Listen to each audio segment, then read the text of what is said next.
All right, please rise for the Pledge of Allegiance. I pledge allegiance.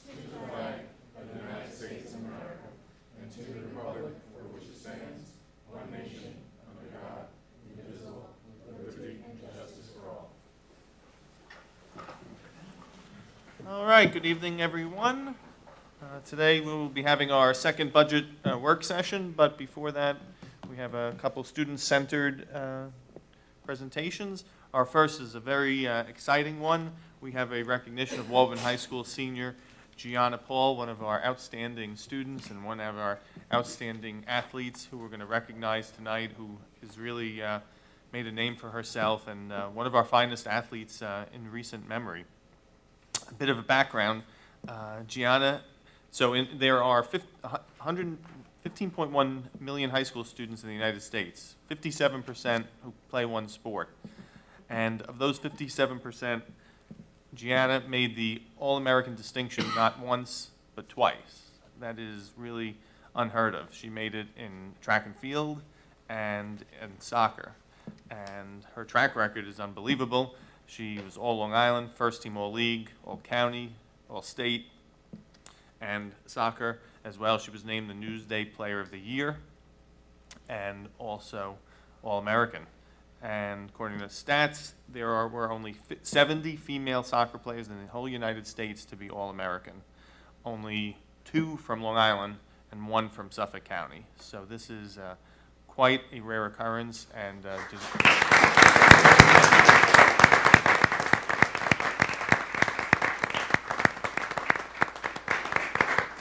so we're thrilled to honor tonight one of Walden High School's finest, and we have a short video clip with your highlights on it, and then we'll get a couple of awards for you.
And I'd like to invite up our athletic director, Mr. David Barth, to say a few words about Gianna.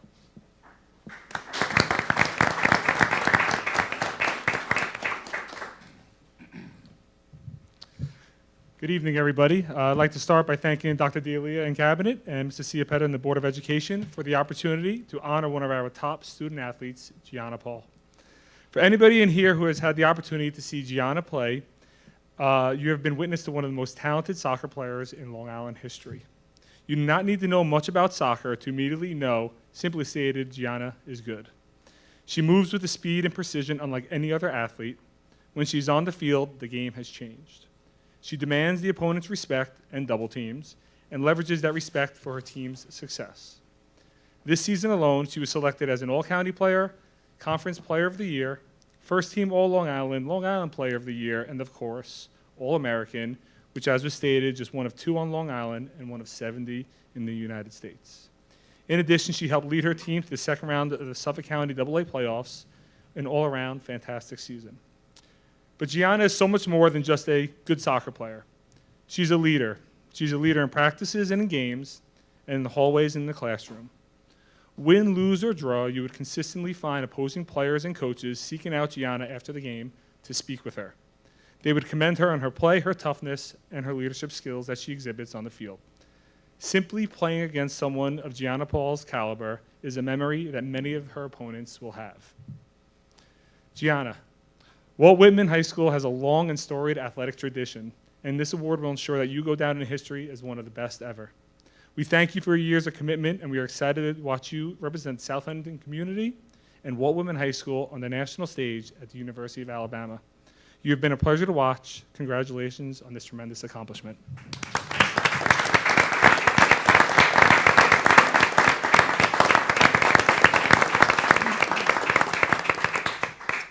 And Gianna, based on your achievements, we have a couple special gifts for you tonight. We have a certificate of achievement presented to you in recognition of your All-American Girls Soccer designation that's signed by myself on behalf of the Board of Education and Dr. D'Elia on behalf of the Cabinet.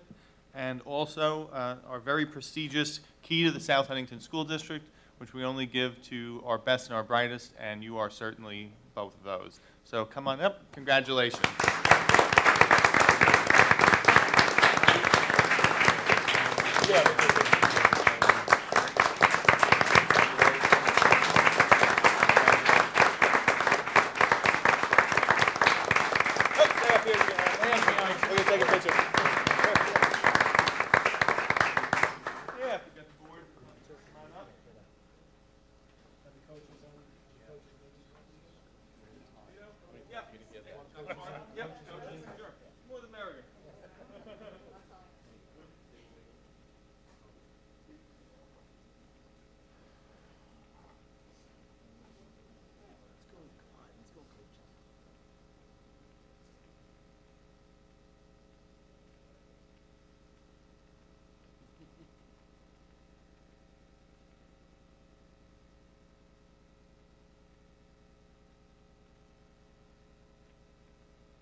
Good job, Gianna.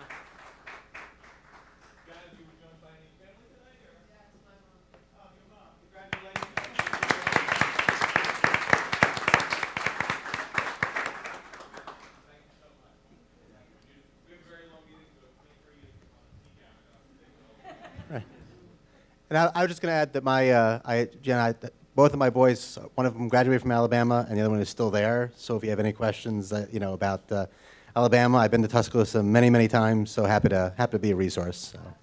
Okay. Roll Tide. Excellent. We have an Eagle Scout project. Ms. Byer, did you have any? Do you want to say that your announcement to recognize? Did you want to say that for board? Yeah. Okay.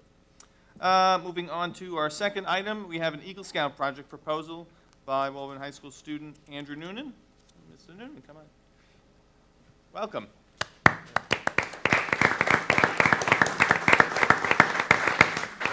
So the board is in receipt of your Eagle Scout service project proposal. for a Woven High School Art Digital Showcase. Why don't you tell us a little about yourself and what your project is? Okay. Hello, everybody. I'm Andrew Noonan. I'm from Troop 218, and I'm a president of the Digital Arts Club at my high school and the secretary of the National Art Honor Society.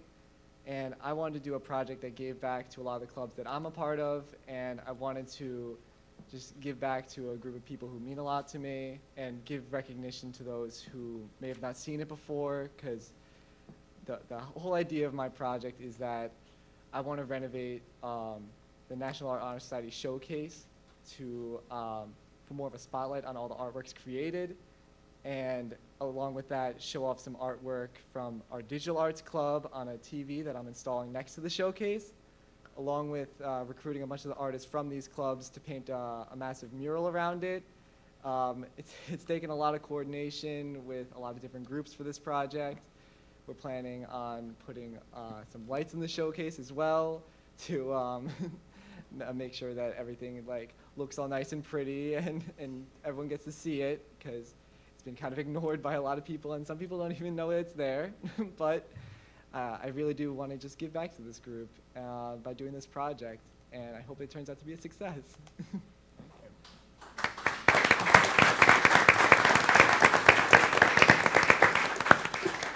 Does the board have any questions for Andrew? All right, everyone in favor of the project? Okay, you've got your blessing from the Board of Education. Thank Go you. forth, congratulations, good luck, and please don't forget to invite us to your Eagle Scout Court of Honor. I will, thank you. Good luck.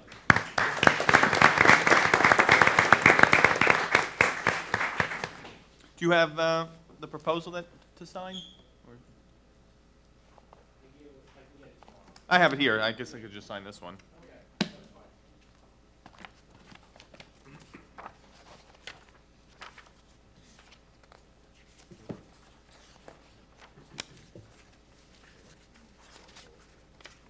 There it is.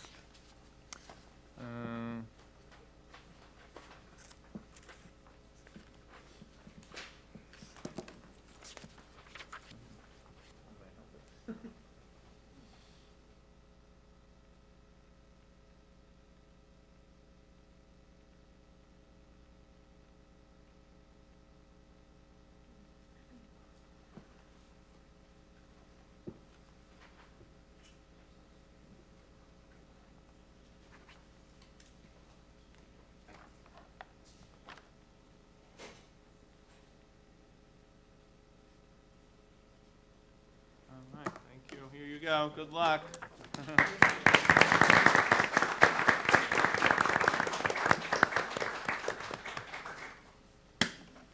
All right. So we move to the part of our agenda now where we continue to develop the budget for the 2022-2023 school year. And this is essential, as this is the work that provides funding for our schools so we can continue to honor and recognize and support outstanding students like Andrew and Gianna. And so I will turn it over to Dr. D'Elia now. Yes, this is our second workshop session regarding the budget. Dr. Senamore has doing a wonderful job putting this all together, and I'm going to turn it over to Dr. Senamore. Thank you, Dr. Presentation. D'Elia. Good to see you, brother. Good evening, everyone.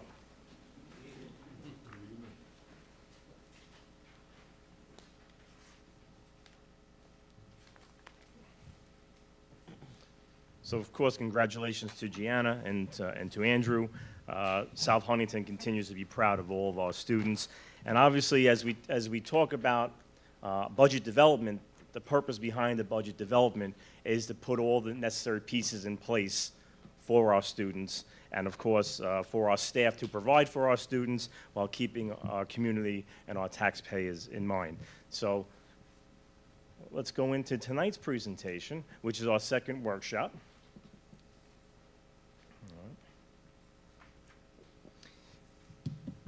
A major theme in budgeting, especially as we look at large organizations, a school district, a major theme is sustainability.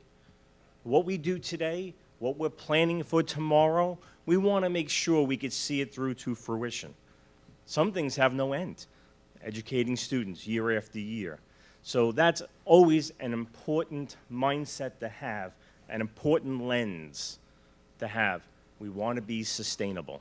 And I may reference that word again as we go through. So as we talk about school budgets, we know that from year to year, especially over the last decade now, it's always about the tax cap, the tax cap. So what does that mean? Essentially, the tax cap is what school districts are allowed to levy, raise taxes, from one year to the next. The cap is what the school district is allowed to increase that levy from one year to the next.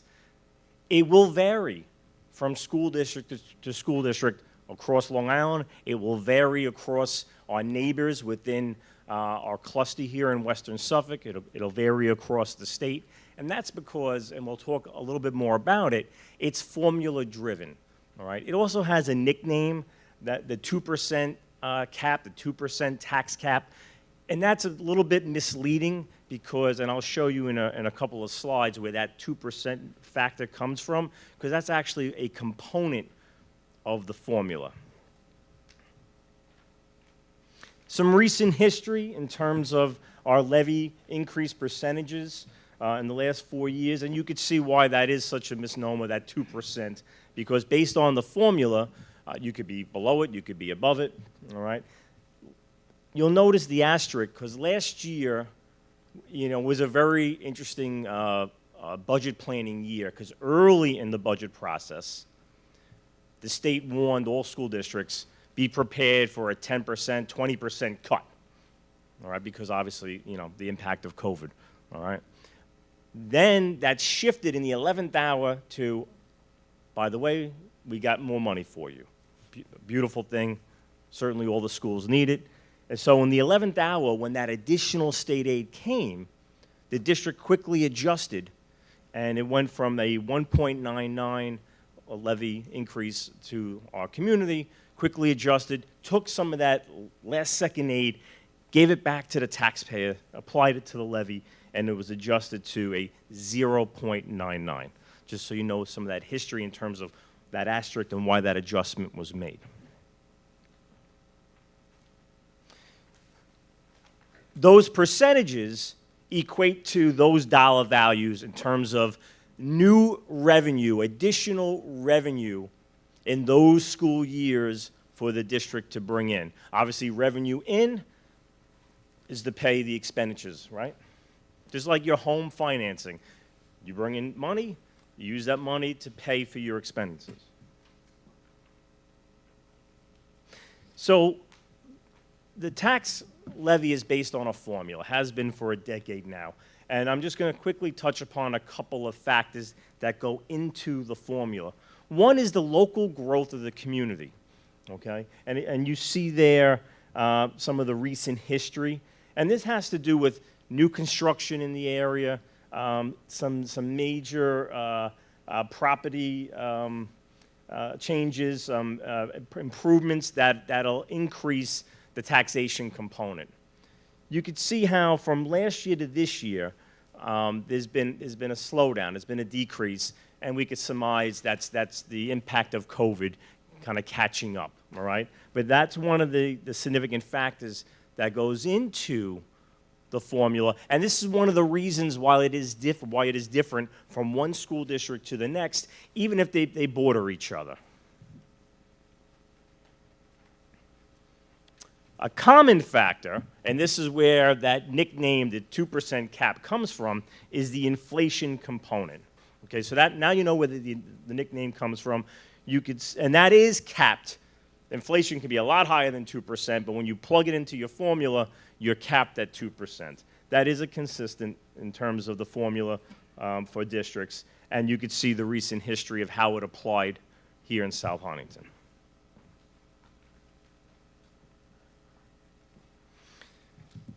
Another reason why school districts will have various levy increases is because it depends on that budget development and what exclusions they may have. Okay? We're a district that has its own fleet of buses that we use primarily at the elementary level. So obviously, and there'll be a slide later in the presentation that looks at what we want to plan in terms of that for buses. We're a district that has a very active facilities committee, because if our students are to learn, if our teachers are to teach, that environment has to be conducive to that. And so we're very dedicated to the upkeep of our district. And so, certain capital projects are allowed to be exclusions within the formula. And then you get some other areas as well that could factor in. So this is another one of the variables that goes into the tax levy formula, and one of the reasons why it will vary from district to district.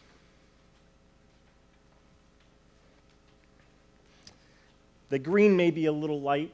So this is the current budget that we're living in right now, the 21-22 year school budget. That bottom green in the middle there, where it talks about total revenue, that's the total money in right now. But you'll notice that first line in black, the expenditures are a bit higher than the total money coming in. So what school districts look to do in that scenario is to offset that gap by applying funds from the savings account. And for school district, the savings account is in various categories called reserves, and there are various types of reserves with designations, and as well as fund balance. And there are two types of fund balance: the fund balance that you don't utilize and it's truly tucked away for a savings, and the fund balance that you do utilize. And so that'll be a considerable focus in tonight's presentation, particularly the reserves, as we move forward. So in terms of the fund balance that you do apply, is, when we as a team, and the budget development is a team process. It's the business office working with every office, working with every building administrator, every department administrator, obviously in collaboration with our Board of Education, who has the fiduciary oversight. It's a tremendous team effort, and it really is all year long. There really is, there used to be, it's budget season. The budget is all year round. It really is. And so we work closely together to look at needs. It's always a needs assessment. What do we need? What do our kids need to be successful? What do we need to close achievement gaps, unfinished learning gaps? What do we need? What do our teachers need? What do our support staff need? What do our administrators need? The people who do our athletics, our advisorship for our clubs. What do we need to serve our kids and our community?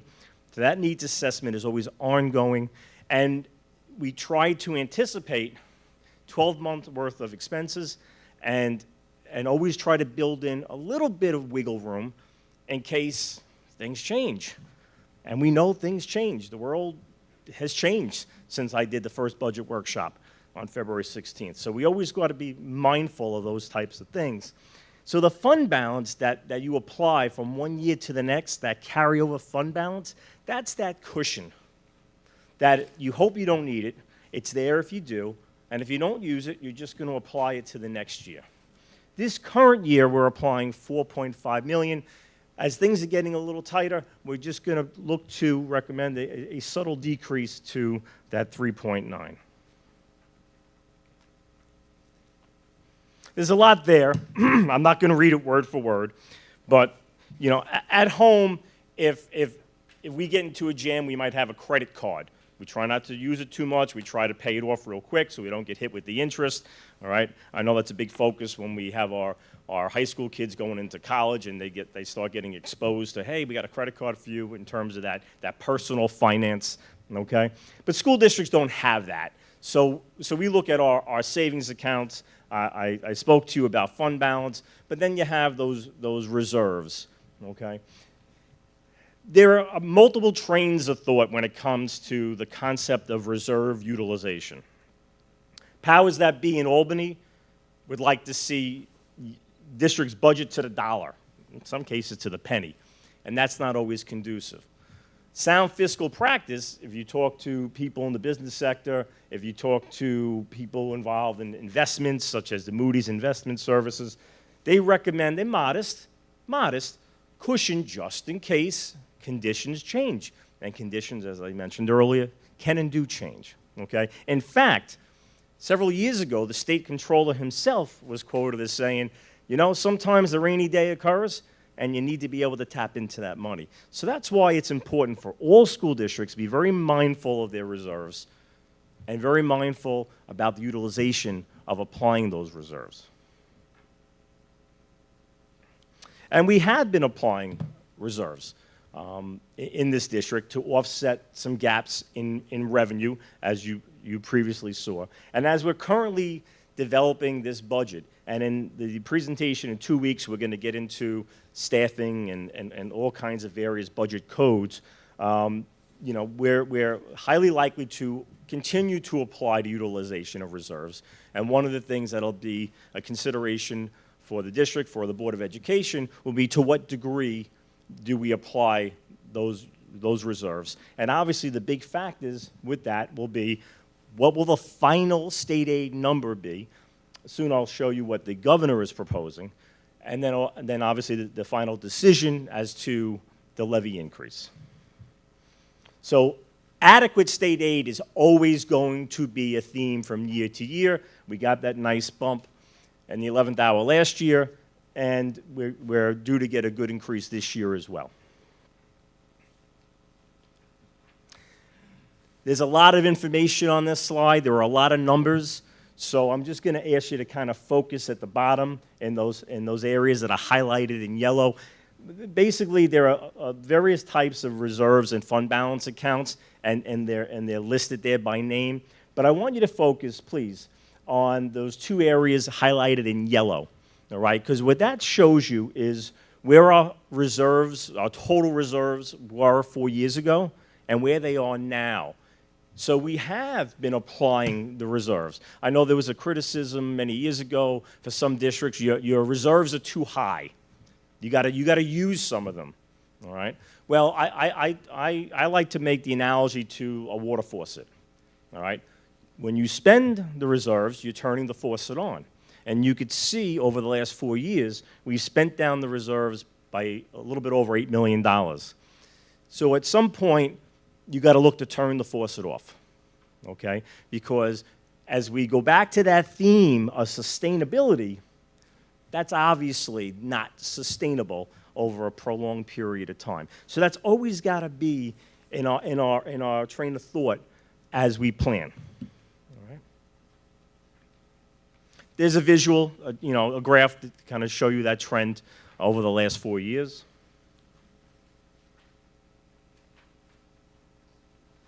So the governor is proposing a very nice aid package, total aid package of $58.6 million.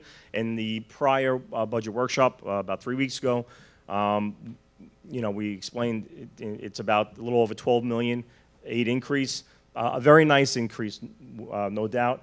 And maybe as the legislature works with the governor, maybe it'll increase a little bit more. As they finalize the budget, hopefully they get it done on time. If there's an increase, it would likely be a modest increase, but we will remain hopeful with that. Okay. In terms of our tax levy increase for next year, the way our formula works out with all the various exclusions because of capital work, bus purchases, things like that, we could have a levy of 4.4 for next year. However, because the aid is going to be so robust next year, that's not going to be necessary. That's not going to be anywhere near the recommendation in a couple of weeks at the next budget workshop that we're going to give to the board for their consideration. In fact, what we're going to do as we continue to work on the budget codes over the next couple of weeks is we're going to look at some options in terms of a modest tax levy compared to reserve utilization for the board's consideration. Might be a little hard to see in the back, but as I referenced earlier, facilities planning, plant upkeep is a critical focus. Again, very active facilities committee chaired by our board president, a number of board members on there as well. And we have looked at kind of the needs of the district and prioritized projects for next year. So The basic upkeep of the district, we're looking to, have that code or those combinations of codes at approximately $1 million. And then in terms of the projects, the capital projects through a transfer to capital, we're looking at $4 million. And we're targeting a lot of projects in a lot of schools. We're addressing a lot of areas. Some of these projects do involve other funding sources. You'll see at the very top of the list, district-wide vestibules. Vestibules are entranceways into schools, and they have a safety security focus. We have not forgotten about safety and security during this pandemic. When we went to the public for the sale of the teen center, we said that those funds would be applied to offset costs relating to the vestibules, and that's exactly what we'll do. So there will be other funding sources besides budgeted funds being utilized. That's a primary example, but I also wanted to bring to your attention, because later at the end of this presentation, I'll be talking about a couple of other property sales. I just want you to see how the funds on the one that we just sold is being applied in that first project. And then we have, we're looking at things like roofs, which we're looking to finish off projects in one of our libraries, looking to put climate control in the high school library, and we're addressing public address systems within schools. That's also, communication is a key component to safety and security, and so that's a major focus. At the Stimson Middle School, we're going to be applying grant funds through the state called Smart Schools. So that's another funding source that's being utilized there.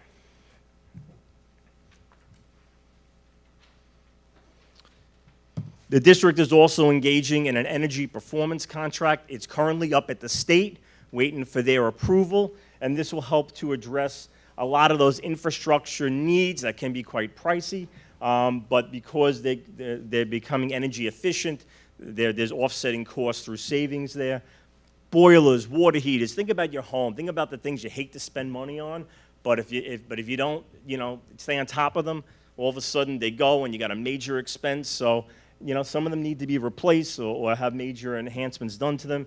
HVAC, we know how important that is. Lighting, solar, the Stimson parking lot, and that's another example of, buying a property, selling a property, using that money to meet a need. That also addressed the safety security need. The Stimson parking lot is finished except for the lighting, and the solar component will be a factor there for that parking lot.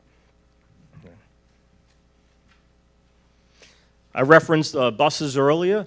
Buses have a lifespan, so we want to be mindful. We want to make sure we're investing into our fleet. We want to make sure that we continue to turn over our buses. And also, we're looking to see what services we can do in-house. And one of the things that we're going to have a real eye towards as we seek that investment in our buses is to go in-house with our athletic transportation. Dr. Senmore, on the buses, 1.1 million, how many buses does that allow for the purchase of?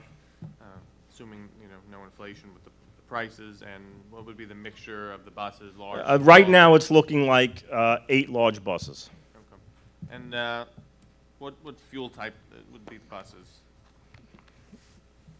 Right now, it's looking like it'll be the clean diesel, Okay. only because the propane, due to COVID, and now perhaps also because of the change in the world climate, 2 buses that we had budgeted for and ordered in the previous budget development for propane have not come in.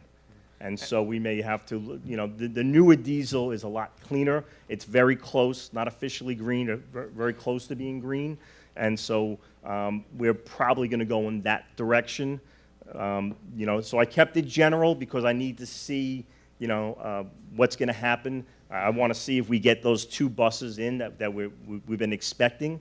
And so that might change. There is a subtle price variance between a propane and a clean diesel, but we have a little bit of a cushion in there to have that flexibility. Where do we buy the buses from? Are they bought off the state contract, or?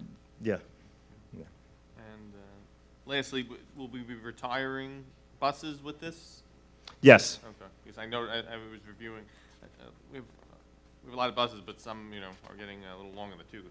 Well, and that's why when you have a year like this, where the state is being generous to an extent, and I should provide some additional clarity, which I did 3 weeks ago. You want to try to take some of that money and look to do, if you have your own fleet of buses, take advantage and invest within your fleet. The state, and we're very appreciative of all of our local representatives who have advocated. We're very appreciative of our board and their advocacy, our PTA, SEPTA boosters, our teachers and support associations, our administrative association. Tremendous advocacy over the years to increase the aid for the district. For many, many years, South Huntington was one of a handful of school districts that were grossly underfunded within the state's foundation aid formula. All right. So what happened in the 11th hour last year is they started to make districts like South Huntington whole, and so we're keeping our fingers crossed that this trend will continue next year, and hopefully the world climate will between COVID and other world affairs will be conducive, and these revenue sources will be there, such as the continuation of making South Huntington whole with its foundation aid. So we do currently have 2 properties that we are selling. One is the old library at 2 Melville Road that we currently have tenants occupying. The other is a softball field behind Staples called Central Field. The softball team had a beautiful new field built at Memorial, and they have been playing there. So those are the 2 properties that will be included when you go to vote for the budget and for your board seats. You're also going to be voting on multiple property propositions. Now, the funding for those sales are going to be utilized to offset cost as we look to deconstruct the portable classrooms that we have at our elementary schools that have really outlived their lifespan. We've done a tremendous job. Kudos to our custodial and maintenance departments for the upkeep of those areas, but the time has come to invest into deconstructing them, and in its place, constructing beautiful new library, media, stream centers. The current spaces being used for library media will be transformed into classroom space, and once we have voter authorization and the planning is done and we get the state approval, these property sales, those funds will be used to offset those costs.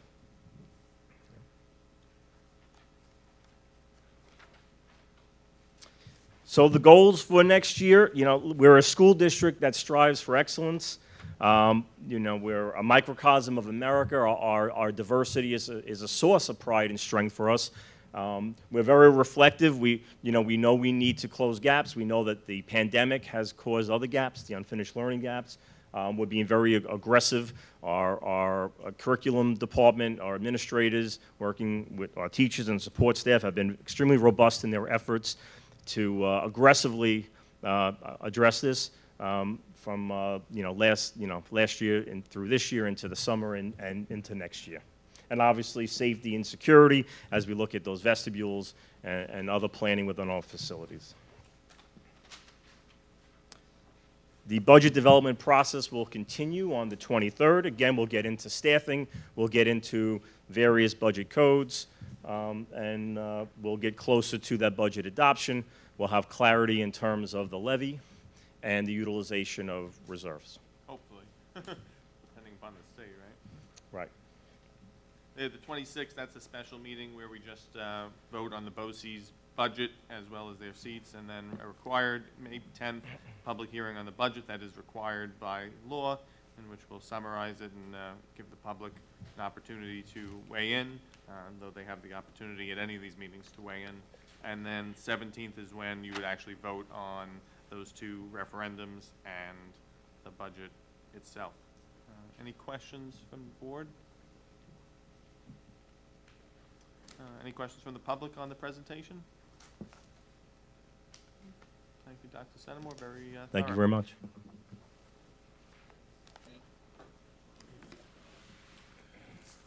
All right, we'll move into our business portion of the meeting. First, I'll take a motion to adopt the agenda, but actually, I'll request I'll take a motion to amend the agenda to remove item number 5 of new business. Request to remain in South Huntington. That issue is moot. Is there a motion? Mr. Bronson, seconded by Ms. Meyer.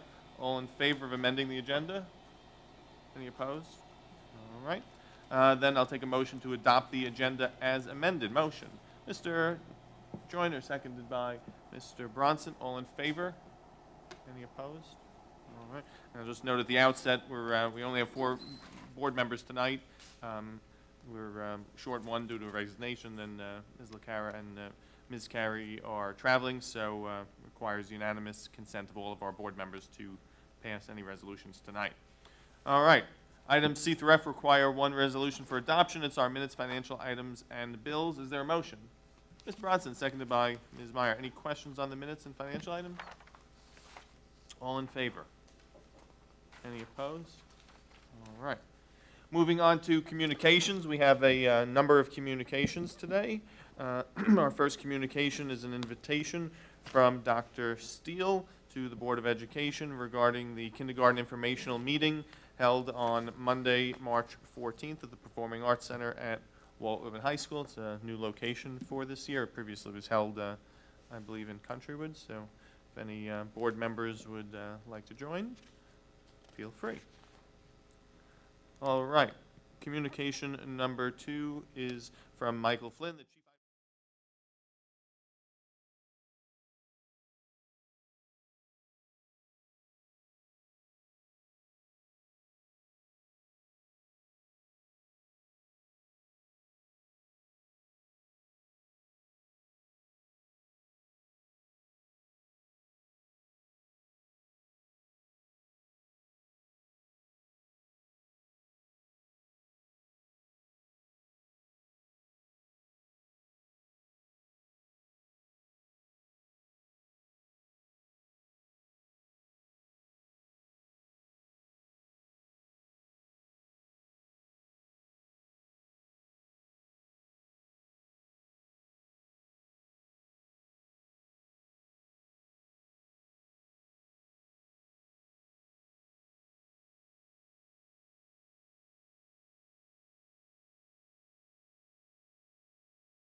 Moving on to new business, we have the approval of a grant from Stop and Shop, or donation rather. Is there a motion?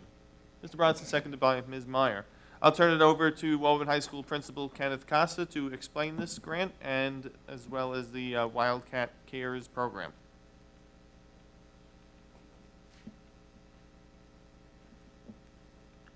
Good evening, Mr. Costa. Thank you, Mr. Ciapetta, members of the Board of Education, Dr. DeLea and his cabinet. Come on. Before I get into Wildcat Cares, I would like to introduce Ms. Christina Lenine, and I want to bring up the members of Wildcat Cares as well.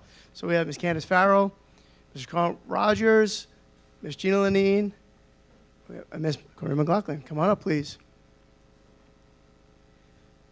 So I'm not going to steal your thunder, but I'm going to give a brief intro. Roughly about a year ago, Christina had an idea of creating a pantry for our community, a way to give back to our community.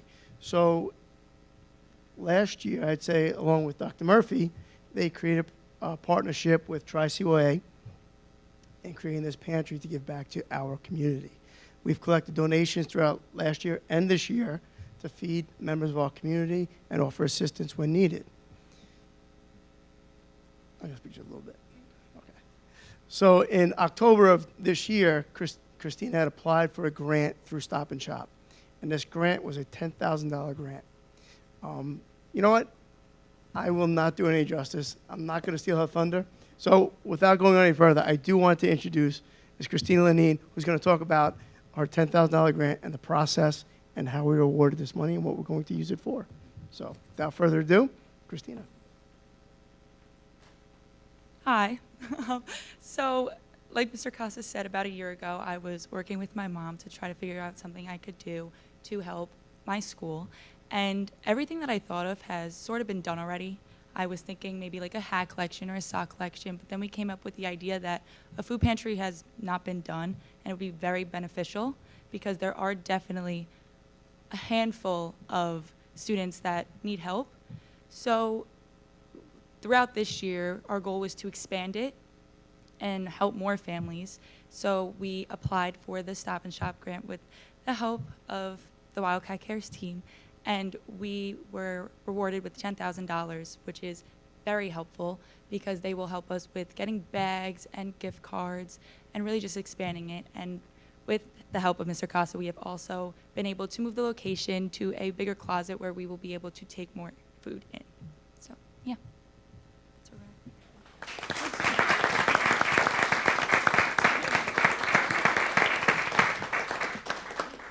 Great job. Now, the grant is also gift cards in various denominations, and eventually the Wildcat Pantry is going to be extended to every school district, every school building in the district.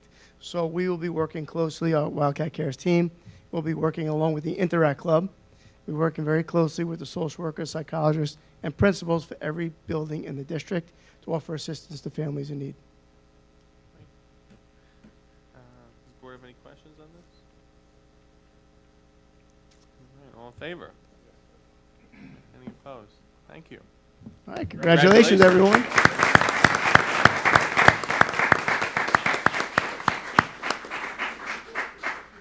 Thank you very much.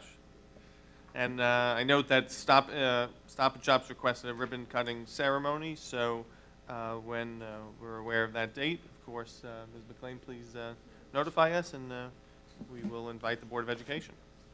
All right. New business item number 2 is the nomination of various board members seeking re-election to the Western Suffolk BOCES. Motion. Mr. Joyner, second by Mr. Bronson and Ms. Meyer.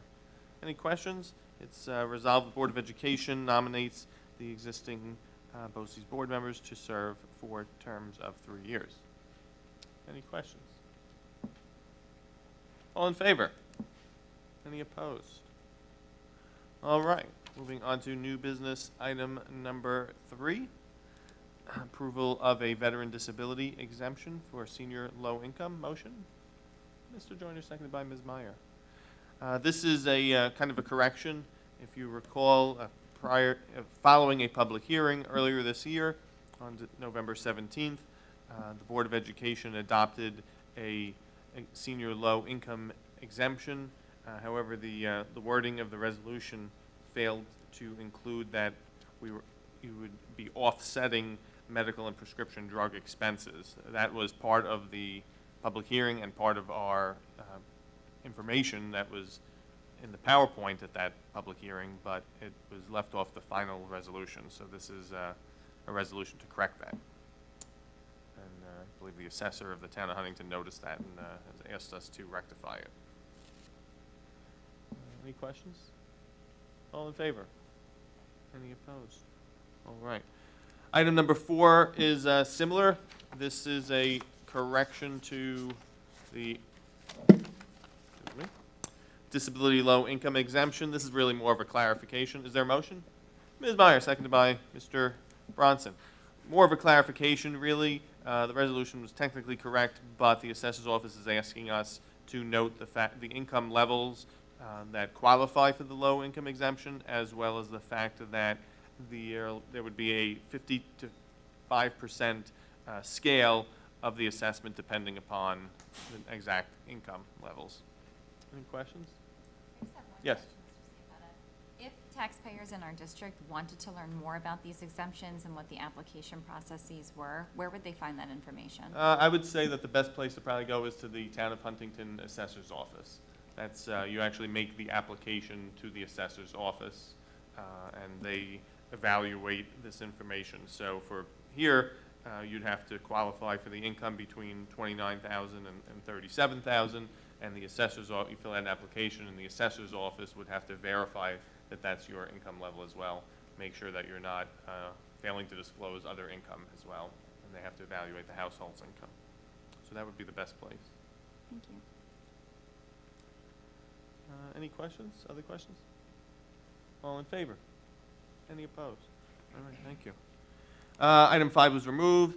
All right, moving on to item 6, approval of out-of-state field trip. Motion. Mr. Joyner, seconded by Mr. Bronson. Dr. Murphy? Yes, so this out-of-school field trip is for our winter guard. It's a rescheduled field trip. It's overnight. It'll be in Allentown, Pennsylvania, and it kind of culminates the winter guard season. All right. Questions? All in favor? Any opposed? All right. Item 7, approval of out-of-state day field trip. Motion. Mr. Joyner, second. Ms. Meyer. Dr. Murphy? Same thing. They've had some movement, whether it be weather or just finding judges for our winter guard season. This is just another change in where either location or just in date and time of when our winter guard will compete. Both of them, both of them are in New Jersey, which is usually where the winter guard performs, except for that last one we just approved, which is their final performance in Allentown, Pennsylvania. Okay. Questions? All in favor? Opposed? Resolution carries unanimously 4-0. All right, we have next an agreement to sell obsolete items using Auctions International. Motion. Ms. Meyer, seconded by Mr. Bronson. Dr. Murphy? Yes, it's just an agreement with the company, things that we find obsolete, just to see if it's something that other people would be able to use and that can purchase. This is just a company that, free of charge, we're able to display these items, and they help us with finding homes if we're able to with some things that we can't use within the district. All right. Yes, question, Mr. Joyner? You said it's free to the district, so? Yes. Okay. So do they earn anything off the sales? Maybe a small committee, but really it's almost like it's a showcase site for them, for people that are looking for obsolete or district selling items, for them to be able to purchase them. It looks like they earn a little bit of a commission, or Yeah. anything. Through their sale, but it doesn't cost us anything. It comes from Yeah. the buyer, Yeah. the buyer side. Just on a different thing of note, I don't know if we have it in our policy, but, so now, do we turn over the equipment to the company and they list it, or how does that work? I think Dr. Summer, do you have any insight on it? I think we give them what the items are, and then they just distribute it. A description, and then they give it, and then they're the intermediary between the buyer and us that have the equipment. Yeah, they listed on the website, on their website, Yeah, Auctions International. we're still in charge of Yeah. holding our obsolete stuff until they take it. Okay. Yeah. Great. Okay. Any questions? All in favor? Any opposed? All right. Moving on to new business item 9, approval of confidentiality and data security agreements. Is there motion? Ms. Meyer, seconded by Mr. Bronson. Dr. Steele? Yes, we have 2 agreements tonight, one from Houghton Mifflin Harcourt Publishing, and this is for the digital component of the HMS Science Dimensions program that we are currently piloting in grades 6 through 8. And the next is for Newsella. It's a website where teachers have access to various level text that can support their teaching of the content areas through literacy. And of course, both of the agreements, they are agreeing to secure our students' data. Any questions? All in favor? Any opposed? While we're on Dr. Steele, I forgot to ask you, for the kindergarten informational meeting, what's the nature of that? What's the format for that? For Kindergarten Information Night, it's a night where we welcome families that are new to the district with students entering kindergarten in September. And we introduce them to the building administration as well as Board of Education and District Office administration. And we give them a brief overview of the curriculum and what to expect from the district as they enter in kindergarten. Great. All right, moving on to new business item 10, approval of a scholarship check. Motion. Mr. Bronson, seconded by Ms. Meyer. All right, this is a scholarship check in the amount of $3,000 that we received from the Lucatoro family for the establishment of the Billy Lucatordo Scholarship Fund to be awarded in June. Any questions? All in favor? Any opposed? Moving on to our last item of new business, the recommendations for the placements by the Committee on Special Education and the Committee on Preschool Special Education, dates listed in December, January, February. Motion. Mr. Bronson, seconded by Ms. Meyer. Any questions on the placements? All in favor? Any opposed? Personnel schedules are listed, schedules 7, 9, 11, 15, 16, 17, 20, and 22. Is there a motion? Ms. Meyer, seconded by Mr. Bronson and Mr. Joyner. Any questions on the personnel schedules? All in favor? Any opposed? Information and reports are listed, though as of, important to note is one letter from Dr. D'Elia recognizing Joshua Alms as the valedictorian of the class of 2022 and congratulating him.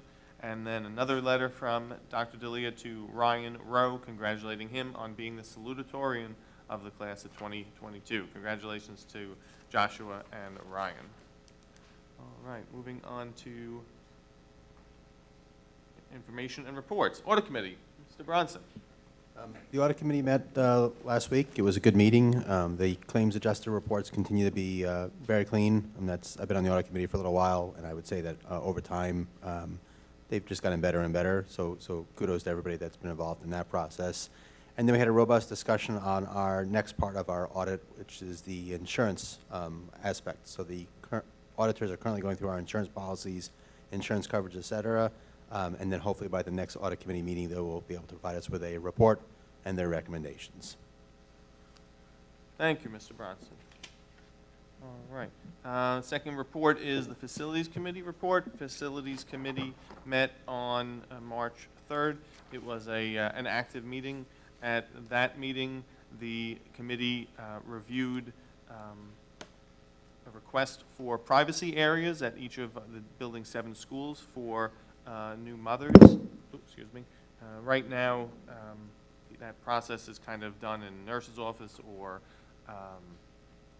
classrooms. There's no dedicated space in each of the buildings, so there was a request to look at this, and the Facilities Committee evaluated spaces and evaluated whether this was feasible or not, and based on the review of the existing spaces, the committee and with district staff determined that there would be space available in each of the 7 buildings without any real need for construction or with the exception of Countrywood, where there would need to be some slight modification of the faculty room, but really nothing that could be needed to be done with any expense and work that could be done in-house.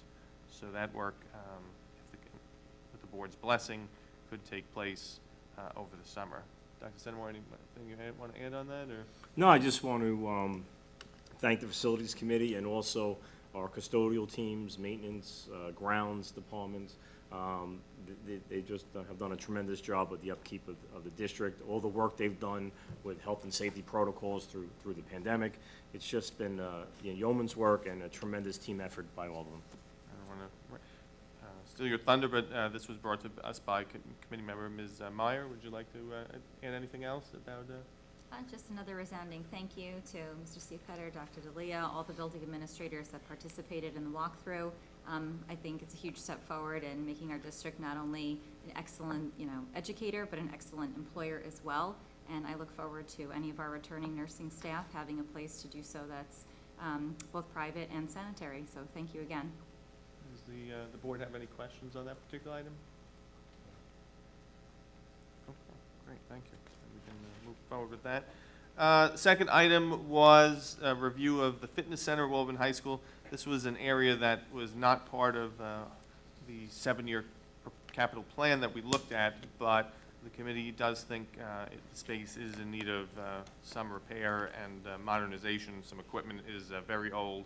The room kind of doesn't represent the best of us, and it's really it's not just an athletic room. I think that's an important thing. It's really a classroom, and as we learned by visiting the room, it's something that's every Woburn High School student can have the opportunity to use, and it's not in space or form that we would be proud of at this point. So we are looking at what we can do, whether we can improve it or not. Obviously, money is tight, so one potential fund would be We're looking at potential funding as well, and that's not ready for any approval yet by the board as we continue to monitor that.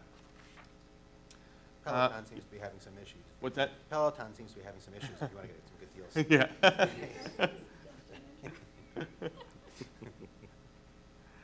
Yeah. We discussed the upcoming projects, as Dr. Centimore mentioned during the budget. We have an active facilities committee. We have a lot of buildings. The buildings need repair from time to time, frequently, and so you really have to keep on top of them, and and we try to do that. Of note, the Morton building that was located at the teen center, which we have sold, has now been relocated to Walton High School, so our maintenance staff will have space to store their stuff right on Walton High School without having to go across the street. The Stimson Pays Lab is nearing completion. We will certainly, when that's completed, it's going to be a beautiful new space at Stimson. Invite the board for a ribbon cutting there. Where the science labs and at Stimson Middle School, the refurbishment of those, as well as the DNA Center at Walton High School are moving along, as is the art gallery. And then we have a number of other projects in the pipeline, the JKO Park outside here, renovation and creation of fitness centers at Birchwood and Maplewood, and the other projects that were mentioned. So the committee was active, and there's a lot going on in the district, and a lot of construction, particularly this summer and next summer. Any questions? Okay. Future meetings.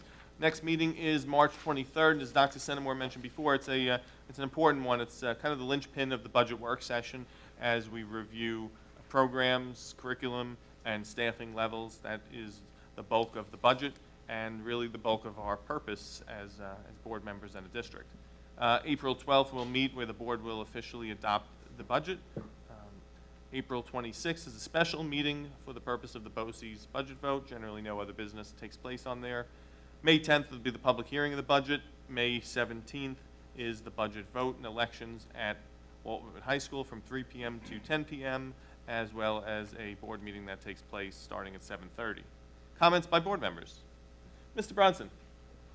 I was just going to say that on March 2nd, a lot of us participated in the Read Across America at Countrywood, and it was just it's a wonderful experience. I always kind of crack up because part of my job is to basically speak in front of adults, and I'm usually not nervous with adults, but I will tell you, when I'm getting before the first graders, I am practicing the night before. My wife is a speech therapist. I ask her for prompts and helps of how to make a short story into something more interesting and long, but of course in the moment I tend to forget all of the good prompts that she gave me, but it was still just a warm and memorable experience just watching the students and again just seeing their happy faces, reading such an important thing. So thank you to the Countrywood team for hosting it, and again thanks for everybody who participated in that great event. What book did you read? I read the story of, hold on, let me think for a second. You put me on the spot there. No, it was, it's a Grumpy Monkey. So Grumpy Monkey was the story, which was good, because I've also learned that when I pick a book that most of the students have read already, it makes my life that much more difficult because they all know the story. So this was good. I also, kudos to the teacher. It was a very well-run class. The students were well-behaved, hands were raised. I fell into the trap, unfortunately, of not always picking the student who raised their hand, because I can be a little, myself impulsive there, but it was great. Again, that's Grumpy Monkey. It's a good story if you haven't read it before, and a good lesson that we can all have a grumpy day, and the next day will be a better day. Yeah, excellent. Thank you. Good morning. Thank you, Mr. Bronson. Other comments by board members? Ms. Meyer. I'd just like to share two quick comments building on the theme of recognition tonight. Countrywood held its annual PTA Reflections Awards night last night. It was so wonderful to be back at Countrywood for that award ceremony. I got to participate not only as a member of the board, but also as a proud mom. And just want to thank Mrs. Marinator, who's the president of the Countrywood PTA, Ms. Christina Scragg, who chaired the Reflections Committee, and Ms. Michelle Murphy, who's our president of the South Huntington PTA Council, and to share that Countrywood had 6 of its participants move on to the state level competition. I don't want to misquote Mrs. Nader, but I believe she shared that's out of 29 for the whole county, and Countrywood had 6. So they're starting their achievements early. And the second comment that I'd like to make is yesterday was International Women's Day, and I just want to recognize all the amazing women in the South Huntington School District, from our parents to our teachers, our administrators, my fellow board members, cabinet members, our amazing district clerk that keeps the whole ship sailing smoothly. And just, it's a wonderful tradition of female leadership here in South Huntington, and even to our students, who we know will be our female leaders of tomorrow. Thank you. Additional comments? Mr. Joyner? Just want to take a moment to thank Principal Acosta, Dr. Kendall Richards, and the entire staff of Walt Whitman for their Black History Month celebration. It was an excellent celebration. It pulled out a great crowd. It was an honor to participate in that, and the children, I thought, who participated, the teens pretty much, had a great time with the programming and really put on a great show. And it was a great event, and I wanted to thank everybody who participated in it, and also came out to support for the residents who came out to support on that as well. And you're being modest because you were the keynote speaker, so congratulations.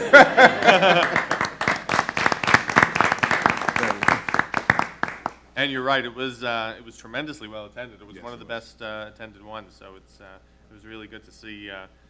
And what's really nice about the event is you get every building involved, and it's really great to see. It's one of the few events where it brings everybody together. So thank you, Absolutely. Mr. Joyner. Congratulations. Oh, thank you, thank you. Thank you. And I know Honored. there was a beautiful feature in the Long Islander, too, of it, a full page, and you were featured on there as well, so congratulations. Just lucky. Just lucky.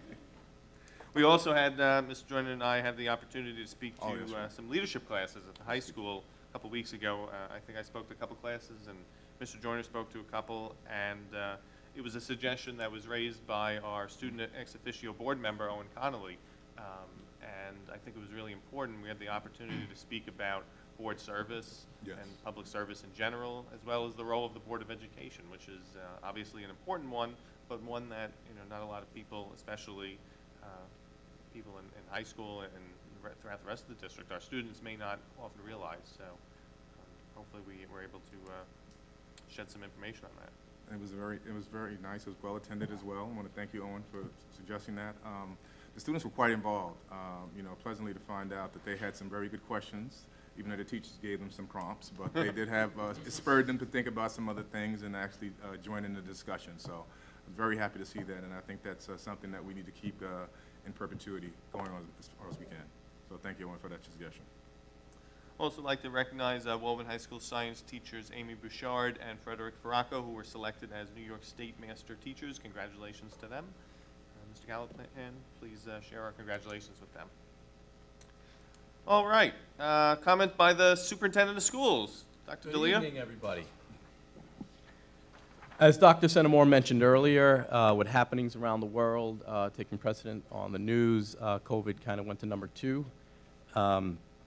But I just want to comment on last Wednesday, we went mask optional, and it was surprising that at the primary level, because we all talked about expectations of what we thought would happen, and at the primary level, as we were reading on March 2nd, we noticed that many primary students did not have masks, but at the middle school, we had about 85% wearing masks. And that wasn't just a South Huntington piece, and speaking with other superintendents, that was their amazement that all the middle schools around here had a very high number of students wearing masks. Now, I'll leave it up to you to decide what those reasons are, why you think the middle schoolers were wearing their masks, but it was interesting. High school, I think, they were pretty low on mask wearing, but I want to commend SHTA, the Teachers Association, as well as our administrators, for being very proactive in putting out words of respectfulness prior to March 2nd to whatever choice a child or an employee made as far as wearing a mask. And just an example of what happened, typically faculty meetings are held on the first Monday, and that would have been Monday, March 7th, a couple of days ago. We worked closely with the Teachers Association. We had faculty meetings on Tuesday, March 1st, prior to the mask being optional on the 2nd. And there was a great collaboration of making sure that we respect everybody's decision, no matter what that decision is. So to me, I was very impressed about what we did prior to. And then speaking with people in other districts, I'm not sure that happened because I think it was a very smooth transition when students came in on Wednesday. That was whatever their choice was, and we're going about our business and educating our students here. So very impressed, and I thank the administrators and our South Huntington Teachers Association for that strong partnership that's been there for a long time, and that continues to be there. So thank you. I would like to make a recommendation to the board regarding social distancing. You know, one of the most important things, and I think that really negatively affected our students during this pandemic, was socialization. That's been a real struggle, and that's not just South Huntington, that's all over. And I think we're at a point now where I feel comfortable and confident in recommending that we move to 3 feet of social distancing in our cafeterias and in our music spaces around the district. The data is showing, I don't know if you got the email tonight, we had 0 COVID cases, so between last Wednesday and today, I believe we had a total of 5, Dr. Centimore, total cases. So the data showing, you know, mask wearing being optional, the majority of students not wearing masks has shown that the spread hasn't been there, and I'm really concerned about socialization and how do we get our kids back there. And, you know, I can tell you, when my son comes home, he talks about what happens at recess for the most part, and which I think we should talk more about what happens inside the classroom, which is a little more important. But he didn't really have many opportunities for that. And I think we're at a point now with where we are with the infection rate that I would recommend to the board if we can bring students to within 3 feet of each other in the cafeteria, as we do have them in the classroom, and also in our music spaces as well. What are the thoughts of the board? So it would be 3 feet then just consistent, so as opposed to 3 feet in the classroom, 6 feet in the cafeteria, then back to 3 feet in the classroom? It would be consistently 3 feet all the way around. I'm all right with that. I'm in agreement. I'm very happy with the 3 feet spacing. I'm in agreement with that as well. So we need 4 votes, also in agreement, and I think it's wise as well. You know, as we discussed, we have people eating in classrooms as well, where it would be 3 feet. So currently, so it doesn't make sense that inconsistency. So I think it's a prudent thing to do. Of course, we continue to monitor everything. Absolutely. You know, anything could change. You know, and, you know, maybe not for this year, but it could change fall of next year. You know, maybe this is seasonal and we have another spike. So we always are monitoring everything, and you know, it was good that when masks became optional, that we didn't have any big spike, and we'll continue to monitor this change as well to make sure that there's no spike. And based on the agreement of the board, I would like to implement this change starting Monday, March 14th, just so we can give our custodians a little bit of time with furniture, excuse me, within the cafeteria. So we'll be ready to go on Monday. And would you communicate that with the public, or? Yes, I will put it in my communications that goes out on Friday. My famous robocall and email that goes out. So we'll make sure it gets out there as well. Okay. So. Thank you. Anything else? I'm just looking forward to Friday night's lip sync over at Walt Whitman High School, and I think Dr. Murphy and I are emceeing it, and Oh, wow. we are very interested in all these acts. So it should be a fun night, and there's a lot of buzz going on, positive buzz about it. So this is a great thing. It's for scholarships. Interesting is a word. I mean, it's a word you can use. Are you lip syncing, or? Oh, no, we're hosting and commenting, and we're gonna try not to no, it's gonna be great. It's gonna. I'm gonna stick to my day and night job. What time is that at? I believe it's 7 o'clock and in the PAC. Okay, great. Good. Comments by Mr. Owen Connolly. Owen, do you have anything? I do. Well, firstly, I'd like to thank Mr. Cepeda and Mr. Joyner for coming to the high school. It was great to have you all at the presentation of leadership classes, and I hope it's something that we can continue into the future. I'd just like to wrap up on some past events that we just had at the high school since the last meeting. We had a very successful girls' sports night, which is run through our Girls Leaders Association at the high school, and it was a great event to have right after the break to really get everyone back into the swing of things at the school, and really just get everyone boosted up and ready to go for the rest of the year. And as some of us may or may not have seen, we had our winter session of Tutor Cats over winter break, which I was lucky enough to be part of for the summer session.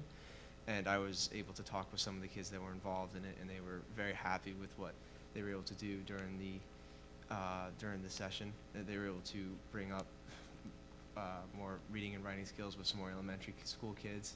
and really make sure that they were ready to go, especially considering the COVID year that they had to go through.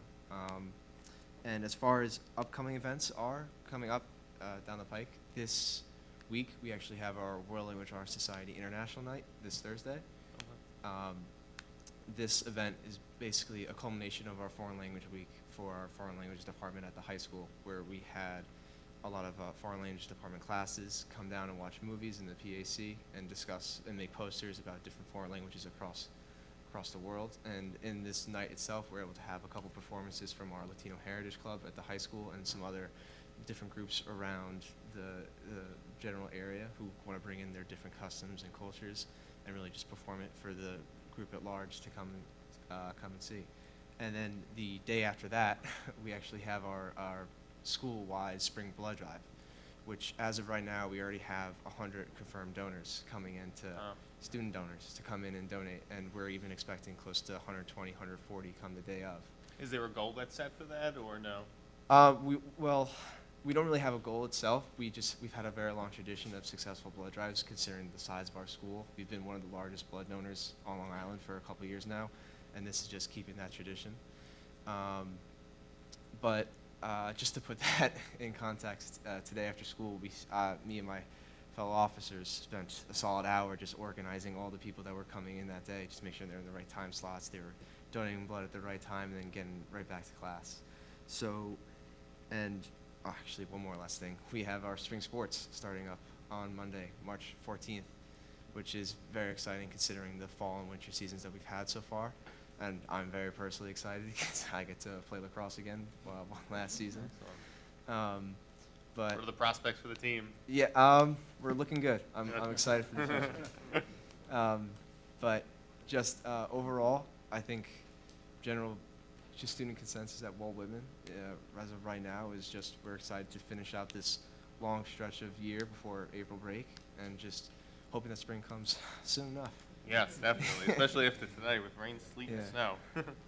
Thank you, Owen. Thank you for the report. Voice of the residents.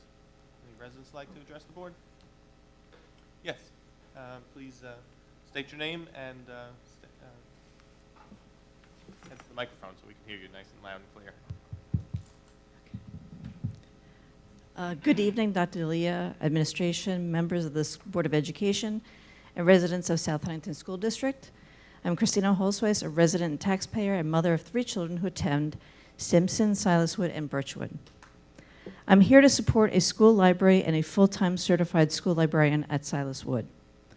According to New York State Education Regulation 91.1, a school library shall be established and maintained in each school. The library in each elementary and secondary school shall meet the needs of the pupils and shall provide an adequate complement to the instructional program in the various areas of the curriculum.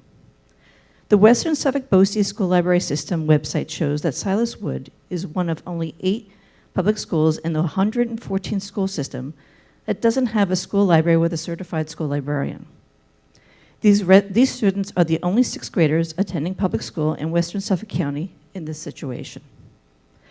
For more than 7 years, our 6th graders have missed out on valuable lessons taught by a full-time certified school librarian. Our students have not fully developed critical research, evaluation, and digital citizenship skills. Most have not learned how to access print and digital resources while becoming independent thinkers. Students are not being taught proper online safety with our ever-growing forms of technology and social media platforms. They have not been fully empowered to read for pleasure and to pursue their interests. A majority have missed out on opportunities to collaborate on school projects in the library with access to an educated library professional. Many of our students have not had access to a school library where they can develop social skills to build relationships and empathy necessary for understanding, acceptance, and peaceful coexistence.